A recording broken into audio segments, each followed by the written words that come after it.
देखिए गाइस, ये class 9th का चैप्टर फर्स्ट का एक्सरसाइज 1.1 है।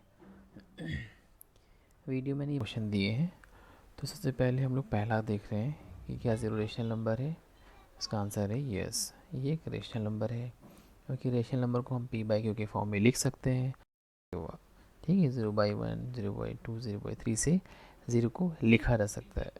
अब देखिए सेकंड क्वेश्चन में कह रहा है find 6 rational number between 3 and 4। ठीक है, 3 एंड 4 के बीच में आपको 6 रेशनल नंबर फाइंड करने हैं। तो इसको हम दो तरीके से कर सकते हैं। ठीक है, इसको दो तरीके से किया जा सकता है। दो मेथड है, आपको जो अप्लाई करना है अप्लाई कर लीजिए।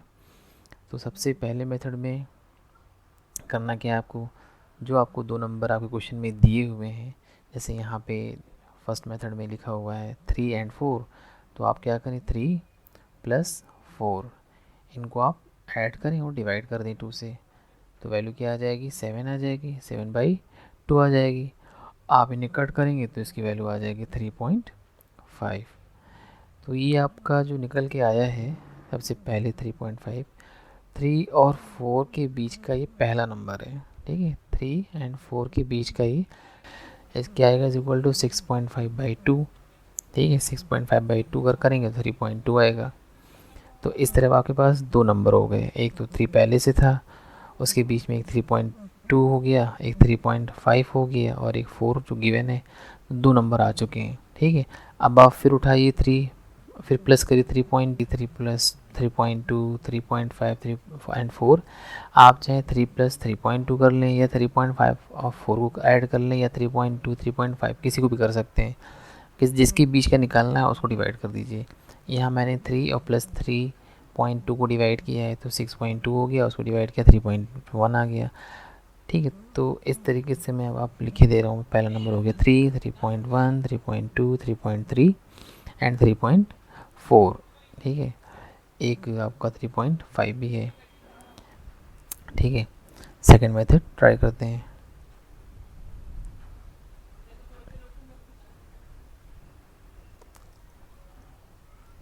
देखिए सेकंड मेथड में क्या है, सेकंड मेथड में क्या है, 3 एंड 4 के बीच में हमें कितने नंबर फाइंड करने थे, 6 रेशनल नंबर फाइंड करने थे।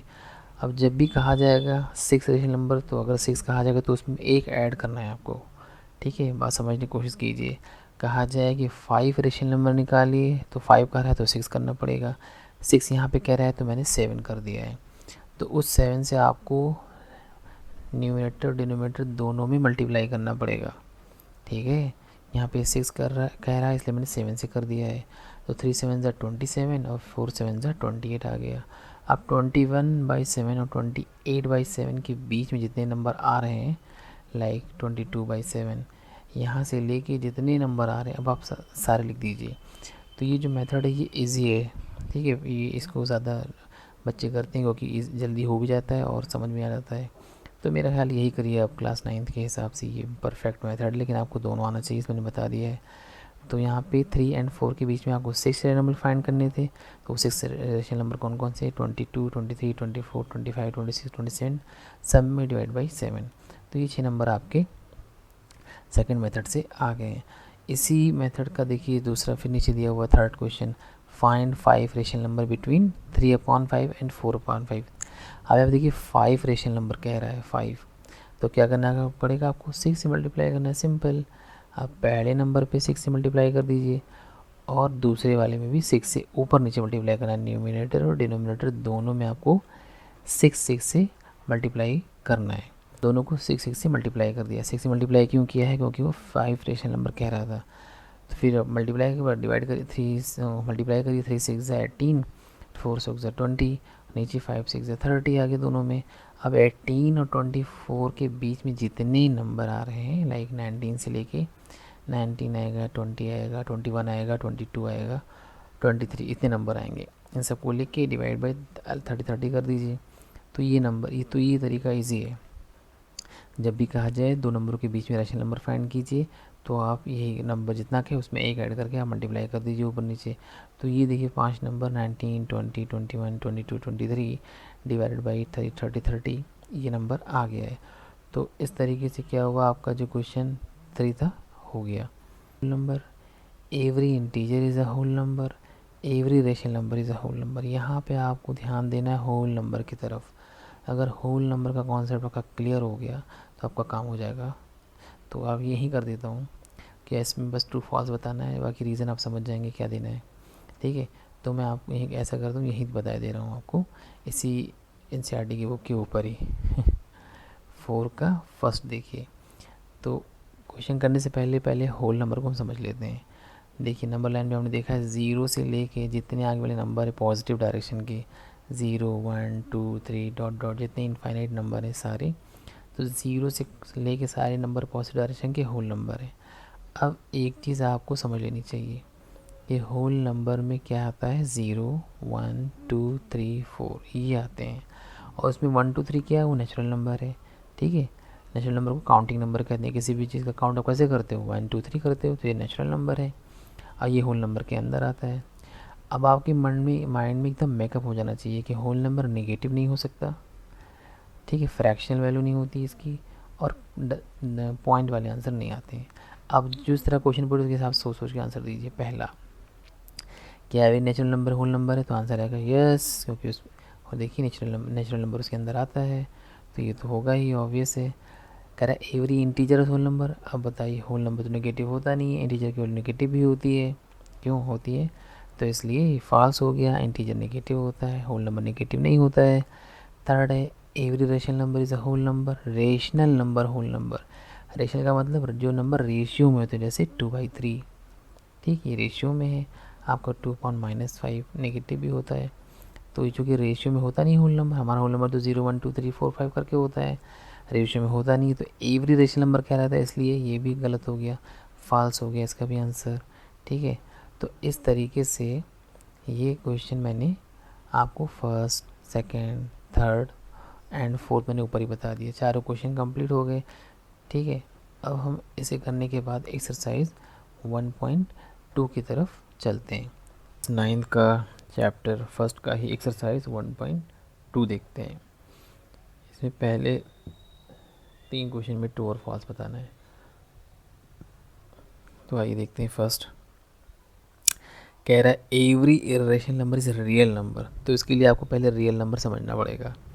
रियल नंबर क्या है, real number is the combination of rational and irrational number, मतलब रेशनल और इरेशनल का कॉम्बिनेशन रियल नंबर। अगर आपसे कोई रियल नंबर कहे तो इसका मतलब आपके माइंड में मेकअप हो जाना चाहिए कि इसमें दो चीज़ें बातें कर रहा है, रेशनल भी आएगा और इरेशनल भी आएगा, ठीक।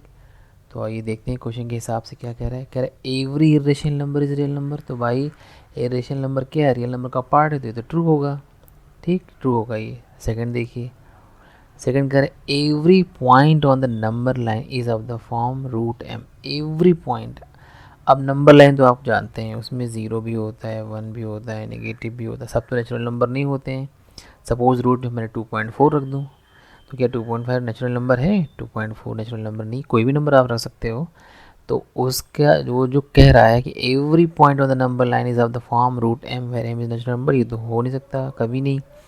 Natural number is the combination of the real number, आप कह सकते हैं। कह रहे every real number is an irrational number, बताइए आपको दिख रहा होगा रियल नंबर क्या है, कॉम्बिनेशन है रेशनल इरेशनल का, तो सिर्फ इरेशनल नहीं दोनों चीज़ होनी चाहिए, तो ये भी जो आपका स्टेटमेंट है वो फॉल्स है। दूसरा ये देखते हैं, कह रहे are the square root of all positive integer irrational, all positive integer irrational. भाई स्क्वायर रूट का आप करिए, किसी इंटीजर का इरेशनल थोड़ी ना आएगा।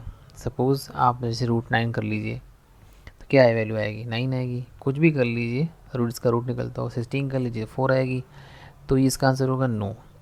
स्क्वायर रूट पॉजिटिव इंटीजर का नहीं हो सकता है। एग्जाम्पल करें, अगर नहीं तो बताइए, तो मैंने दे दिया रूट 9 इज इक्वल टू 3, आप कोई भी दे सकते हो, रूट 16 इज इक्वल टू 4 भी दे सकते हो, ठीक है, जो दिल करे वो आप दे सकते हो। एग्जाम्पल के तौर पे मैंने ये दे दिया रूट 9 इज इक्वल टू 3, आपको उस टाइम जो समझ में आए दे सकते हो, ठीक है। तो ये स्टेटमेंट पढ़ने से पता चल रहा है कि ये होगा या नहीं। अब देखिए शो, थर्ड कह रहा है show how root 5 can be represented on the number line, number line पे आप रूट 5 को कैसे रिप्रेजेंट करोगे।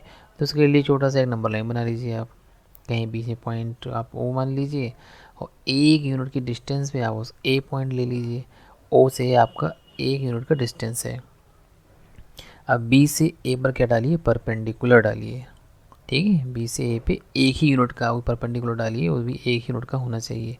फिर ओ से बी को आप क्या कर दीजिए, मिला दीजिए। तो आपको लग रहा होगा ये एक राइट एंगल बन गया है। राइट एंगल याद आ रहा है आपको, जब परपेंडिकुलर होता है कि साइड पे तो वहाँ 90 एंगल बनता है। देखिए थोड़ा आप साफ से देख लीजिए करीब से। तो जो कि परपेंडिकुलर पड़ा है, जब भी परपेंडिकुलर की बात होगी सामने वाले साइड पे तो वहाँ पे 90 बनता है। तो जब राइट एंगल में क्या लगता है, पाइथागोरस लगता है। पाइथागोरस में 90 के सामने वाली साइड को हाइपोटेनियस कहते हैं, मतलब वो ओ बी है। तो मैंने ओ बी का स्क्वायर लिखा है इज इक्वल टू जो बेस है उसका स्क्वायर और परपेंडिकुलर का स्क्वायर। तो O B square is equal to O A का स्क्वायर प्लस ए बी का स्क्वायर। दोनों की वैल्यू क्या है, 1 1। तो 1 का स्क्वायर 1, 1 का स्क्वायर 1, 2 आ जाएगी। तो ओ बी स्क्वायर आएगा आपका, आएगा ओ बी का स्क्वायर, इसकी वैल्यू हो जाएगी, तो ओ बी स्क्वायर की वैल्यू हो जाएगी 1 + 1 2। ओ बी से स्क्वायर रूट हटेगा, स्क्वायर रूट बन जाएगा। तो 2 का हो गया स्क्वायर रूट 2 हो गया। ओ बी की वैल्यू आ गई स्क्वायर रूट 2, ये आ गई। अब आप क्या करें, एक तो होगा बन गया, लेकिन हमें निकालना क्या था, रूट 5 निकालना है। अभी रूट 3 बाकी है, रूट 4 बाकी है, फिर रूट 5।